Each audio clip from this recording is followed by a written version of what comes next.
বাংলাদেশে আছেটা কি বলুন তো?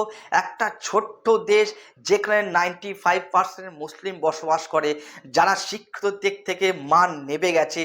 ওয়ার্ল্ড গ্রুপের লেভেলে খুঁজতে গেলে তাদেরকে খুঁজে পাওয়া যায় না যে তাদের লেভেলটা কত নিচে নেমে গেছে। এই ইউনিক সরকার যিনি আছেন বাংলাদেশের, ওনার হাত ধরে কিন্তু তাদের মর্যাদা আরও নেমে যাচ্ছে। তারা শুধু চাইছে সে দেশে মুসলিম থাকবে, মুসলিম ছাড়া আর কোনো শিখ ঈসাই হিন্দু ধর্ম থাকবে না। ইসকনকে ভেঙে দেওয়ার কিন্তু এরা যৌথ একটা প্রকল্প নিয়েছে। যদি ইসকনের গায়ে একটু হাত পড়ে, ওয়ার্ল্ড থেকে কিন্তু ওয়ার্ল্ড, হ্যাঁ ভারতবর্ষ শুধু না, পুরো ওয়ার্ল্ড থেকে কিন্তু আপনাদের বাংলাদেশের ব্যাপারে স্টেপ নেওয়া হবে। আপনারা জেনে নিন, আপনারা কিন্তু পালিয়ে মা বলে সময় পাবেন না, আপনাদের ঘরে ঢুকে মারা হবে যদি একটা হিন্দুর আর গায়ে হাত দেওয়া হয়েছে। বাংলাদেশের সবাই যারা বাংলাদেশি নাগরিক তারা সবাই ভালো থাকুক, সুস্থ থাকুক।